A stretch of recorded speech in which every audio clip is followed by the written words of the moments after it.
Hi everybody, how are you doing? It is a glorious day and just thankful for the sunshine. I don't know if you can see that, but we have some really nice sunshine out there.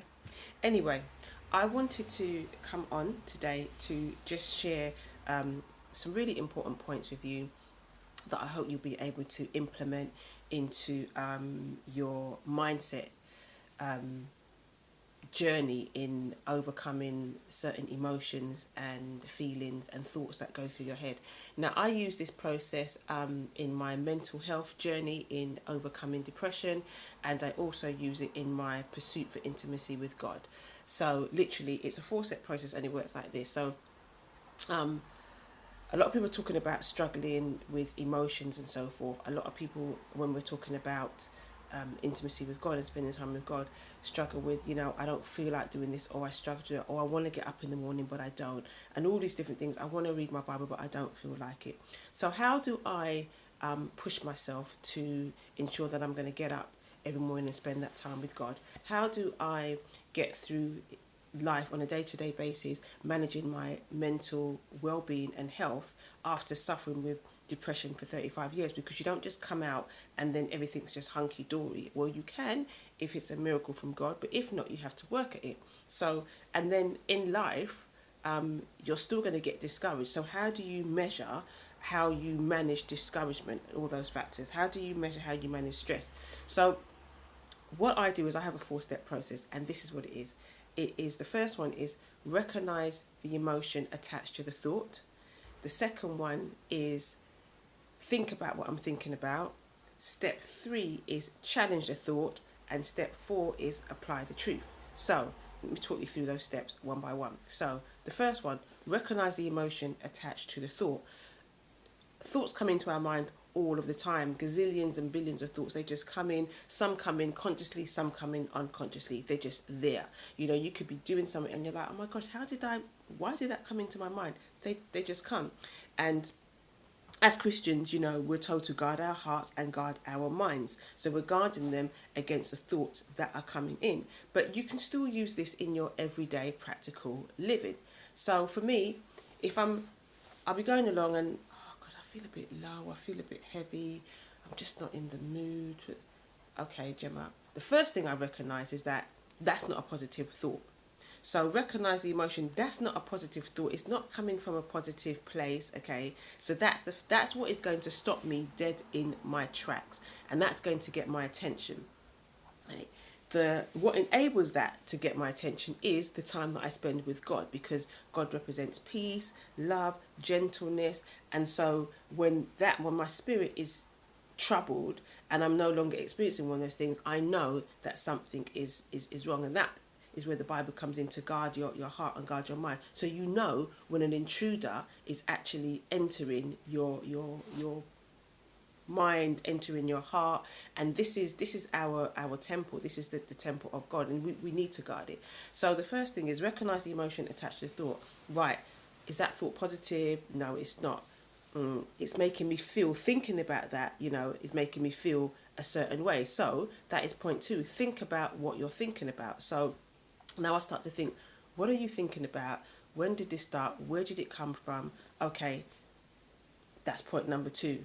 Right, point number 3 is challenge the thought. So I'm going to challenge that thought so most of the time it's telling me, for me, it's like, my thoughts tend to tell me not to do something, or somebody's thinking something about you, those kind of things. So let's say that something's happened and I think that somebody's not talking to me, or I think that they're thinking something towards me. So I've started to feel a certain way because that thought has come in and it's telling me that Jennifer doesn't like you and Jennifer isn't speaking to you, and I've come to that conclusion just because Jennifer didn't say bye to me in the group prayer this morning. It's like, really? So the emotion attached to that thought has triggered something quite negative. It's starting to make me think badly towards Jennifer, but it's also making me feel like nobody cares about me, nobody loves me, all these kind of things. It starts with one place and it just expands. So I think about what I'm thinking about. What are you thinking about? Where's it? Oh, I'm thinking about the fact that Jennifer didn't speak to me this morning. Okay, right. Challenge the thought. Did you and Jennifer have an argument? No. When was the last time you spoke to Jennifer? Yesterday. How did the conversation go? It was great. Okay. Does Jennifer always say bye to you on the morning prayer? No. So this is me challenging the thoughts. Okay. So if that's the case, then what makes you think that there was a problem? Do you always say bye to Jennifer? No. Challenging the thought. I'm not entertaining it, I'm just challenging it. So once I've challenged it and realised, well, actually, there is no basis for that argument, I then apply the truth. And the truth is, you know what? Jennifer just didn't get to say bye to you. What's the big deal? It happens. You sometimes don't say bye to people. She hasn't said bye to you. It does not mean anything. That is the truth. Unless Jennifer comes and tells me she has a problem with me, then whatever is going on in my head, it has no base for foundation. So I apply that truth and I let it go. And if I want to add a practical application to that, I'll just get on the phone and call, Jen, how you doing? Blah, blah, blah, blah. Situation squashed. That's how I manage things in the mental world of well-being. Now, because in my past with depression, a lot of it stemmed from just regurgitating stuff in my head and me drawing my own conclusion about circumstances and events. And yeah, you get onto pity party, and pity party only goes in one direction. So if we bring this in now from the spiritual application, so I use one of the ones that is probably the most common ones where the enemy attacks me, and that is in the summer months. I like to go out for walks and I like to have my time out in the morning, and I have to push. When I'm on the roll and I'm disciplined and I'm geared up, we're good to go. But I don't jump up every morning with this enthusiasm that I want to go and spend time with God. There are mornings when my feelings are like, yes, let's do that. But most mornings I'm tired, I've had a late night, it's like, oh my gosh, you're thinking about work, whatever. These things come into it. So I have to implement discipline. And discipline, you can think, well, if I'm implementing discipline, then surely it should come from a place of love, what I'm doing with God. Yes, it comes from a place of love, but we have to discipline ourselves. We have to bring our flesh into alignment, take it onto control. Otherwise, it's just going to go wherever and do whatever it wants. So the discipline comes in the form of, right, get up. Oh, I'm not feeling this. Oh, I'll just pray at home. Oh, start to already feel, because that's our go-to place. Being out in the fresh air, it just helps with everything. I can get in the field, I can worship God, I can praise God. It's phenomenal, it's amazing. And in the summer months, when I do it at home, I'll be honest with you, it's just not the same. So get up, not feeling this. Oh yeah, just stay in bed today. You know what I mean? You'll be fine. You'll be fine. Okay, stay in bed. Day 2. Yeah, just stay in bed. I tell you what, don't even get up. Just lie here. Just look out the window. Look at the sunshine. I'm already starting to feel like,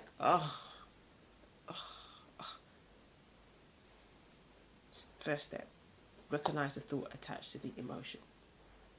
The thought's telling me not to do something that I know I need to do, and I know how important it is. So the minute it comes in and attacks, it's attacking my defense system. Something's wrong. Right, think about what you're thinking about. What are you thinking about, Gemma? I'm thinking about all the reasons why I don't want to go out for a walk this morning. I'm tired. The sun's not shining. It's drizzling. It's supposed to be summer, but it's cold. I can't be bothered to walk around the corner. Let me just stay here. Think about what you're thinking about. Step 3, challenge the thought. Okay, so what's going to happen if you stay here? What usually happens when you stay here and you know you're supposed to be out? I start to feel bad afterwards. Okay, what else happens? I have to shut down all the condemning thoughts. And what else happens? My day just isn't the same. Okay, so what are you going to do? So I've challenged it. Now I'm applying the truth. What is the truth? You need to get up and do this, because A, B, C, D happens when you do it, and blah, blah, blah happens when you don't. So then I get up, and at this point, I'm pushing myself, and I know I have to do it, and I'm pushing past the emotions, and I'm pushing past the thoughts. But the minute I step my foot outside, guess what? All goes. all goes. That's the enemy's tactic. You know, there are times when I've had about 3-4 hours sleep, okay, and I've had to put different alarms on, put them outside the door, one across the other side of the room, you know, all these different things I put in place because that time is important to me. I will say affirmations over myself before I go to bed, and this is how I guard my heart and my mind. So my priority is I have a goal. So in the mental health, the goal is to overcome some of the damaging thought patterns that I had, the learned behavior patterns that I had in my depressive years. My goal in intimacy with God is having that time with him. I need that time alone with him, just me and him. My relationship with him is important to him. And there is an opening line in my book, actually, which pretty much sums up why I do, you know, what it is that I do. And that's my goal. So the enemy is always trying to attack my goal. And I'll just read it quickly to you. And it says, my 5 a.m. prayer time was a strict regime I had set myself that installed discipline. Just 5 more minutes. No, now was the daily prep talk I gave myself as the alarm went off. So this is you know what would happen. Some mornings I hit the snooze button, you know what I mean, and some mornings I just get up, but most times I have to give myself a pep talk, right? And here is why I would do what I'm doing. So this would be the truth that I apply to my reasoning. In the quiet stillness of the morning, before the hustle of the day began, I had an appointment with God, and he was going to show up even if I did not. Of course, I was tempted to hit the snooze button, and sometimes I did. Yep, I'm not perfect. But the thought of God anticipating my arrival or feeling disappointed that I had not shown up was enough to get me out of bed. It was nothing complicated, just a simple time of prayer and Bible reading with no distractions before I set off for work. So that was in my early days when I started waking up, you know, early, and just the thought of him being there was like, no, I got to get up. And sometimes that still does, you know, the other thoughts that come into my head when I'm applying the truth, it's what I get from that morning, what I get from being in his presence, and that will enable me to get up and go out to where I have to go. The flesh is always going to be at war with the spirit, and the spirit's always going to be at war with the flesh. You know, that's the Bible tells us that. But what we put in place, okay, what systems we put in place is what's going to enable us to get there. So if you're struggling emotionally or mentally, and we all do at some point in our Christian walk and in our daily life, especially in this season here that we're in isolation, recognize the thought attached to the emotion, okay? Recognize the thought attached to the emotion. What's the next point? Recognize the thought attached to the emotion. Recognize the emotion attached to the thought. Think about what you're thinking about.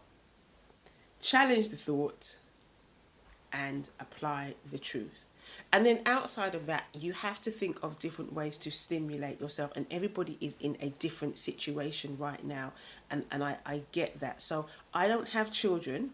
Okay, I'm not in a house that is full of people. So the people who are in the house that's full of people, they just want to be on their own. They just want time out. Everybody wants the opposite of what they have, because that is where they get the balance. And so and I don't have kids, so I'm not at home with kids all day, but I'm at home by myself all day. So those of you who are with people, you're like, boy, I want to change places with you. But being in my flat on my own, that's just it. I am on my own, and I have to find things to numb out the silence. I have to find things to motivate myself. I have to find things to drive myself, okay? Because I'm on my own. Plus, I have a history with depression, so I have to make sure that my mental health is on point. But I don't always feel like that. And in this setting here, it's challenging. So this morning, example, after prayer this morning, it was like, oh my gosh, James, you got to get up, you got to get up and go out for a walk. I was about half an hour late, but I got up and I went out for a walk because I learned from yesterday and I implemented my 4-step program.